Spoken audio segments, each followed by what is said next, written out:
Welcome to the Ozone. I'm Robin Trimingham of the Olderhood Group, and my guest today is Olderhood Chairman Bill Storie. Welcome, Bill. How are you doing today? Hi, Robin. I'm doing fine. How you doing? I'm really good. So today I thought it would be a good idea if we had a chat about the challenges of leadership in today's world. Because, leadership is one of these really overused words at the moment. I mean, there's been so much attention paid to it on social media, in the news, on television. Start us off here, Bill. What does leadership mean to you?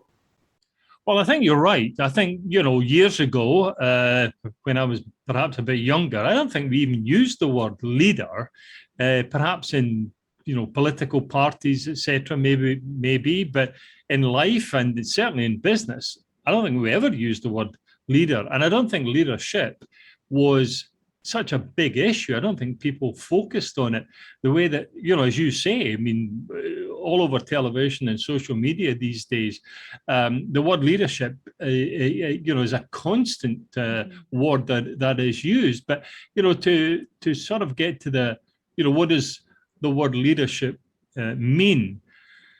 Well, I think it could have several meanings. It could be leading a team at work. I mean, in days gone by, we might have called that person the boss. But I think nowadays leading a team would be a definition of leadership. Leading your own business, running your own business, you're leading. Perhaps leading a family, etc. But I think the biggest one is leadership where you are involved. In other words, leading yourself. And I think leading yourself is probably the key to all of this. Okay, so let's chat about that.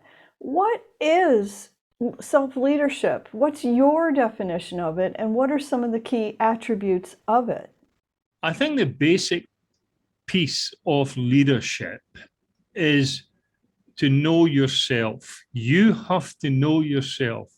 You have to accept the good stuff. You have to recognize the bad stuff. And let's face it, in everybody there is good and bad, particularly in the corporate or the business world. We're not all on our A game every single day. Some days we're in a good mood, perhaps. Some days we're good. Some days we're on the ball, but I mean, other days we're not. So I think we have to recognize that. So I think that what you want to do as a leader is something that you must decide. You must choose your own, as it were, destiny. So do you know what you want in life or in the environment, if that's, in business? You must know how to achieve it. In other words, you identify what it is you want to be, then figure out how you're going to achieve that. But then perhaps most importantly, you've got to work out how you're going to sustain that. In other words, that roller coaster of good days and bad days, maybe okay in some situations, but certainly in today's world, that can cause a lot of people a lot of problems because they can't sustain. They've maybe figured out what they want to be as a leader, but they haven't figured out how to keep it going. I think that's a fair point. When you're in the beginning and middle of your career, it's always easy to find someone else that you admire, to emulate a school of thought, if you will, that you're going to follow. But what about when you actually are at the top of your game? What about when you actually are the leader that everybody else is turning to?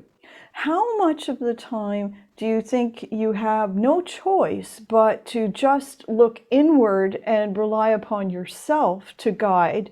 And how much of the time do you think you still need to be looking outward for, ideas, for stimulus, for somebody to follow if that still exists?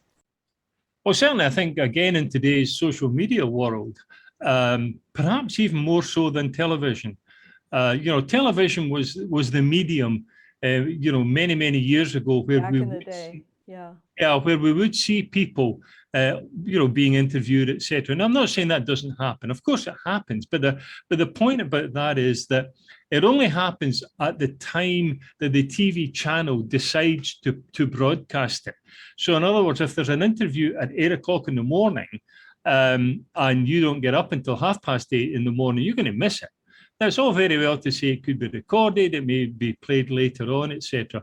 So the point of that is that it's not that television doesn't have a place in allowing you to see and listen to other people that you do admire, people that you do follow, be them leaders in business or whatever it may be. But I think social media has actually taken over, because in social media, whether that's the likes of a Facebook or LinkedIn or whatever, then you can decide when you want to see that interview. In other words, you can scroll down your news feed in the evening and say, oh, at 8 o'clock this morning, there was an interview with this particular person that, I'd like to listen to, I'd like to hear. So you can do that. So I think the social media has changed the whole aspect of leadership dramatically, because, we can see people, as I say, as it were, live, albeit recorded, but we can see people live being interviewed, being asked different questions. That's a good side of that. I think the bad side of that is that because we can see that particular person, depends how big they are, obviously, but because we can see that person pretty much every day, and certainly if we keep going back to social media, we can watch that interview as many times as we want. But I think the downside of that is that we are perhaps looking for their downfall points. Perhaps we're looking to see where they make a mistake. So this whole idea of leadership has taken on gigantic proportions, not only in the business world, but in the world generally. I think you're making an excellent point, but I am going to push back here just a tiny little bit, because of course we wouldn't really want people to emulate the idea of looking for their leader to fail.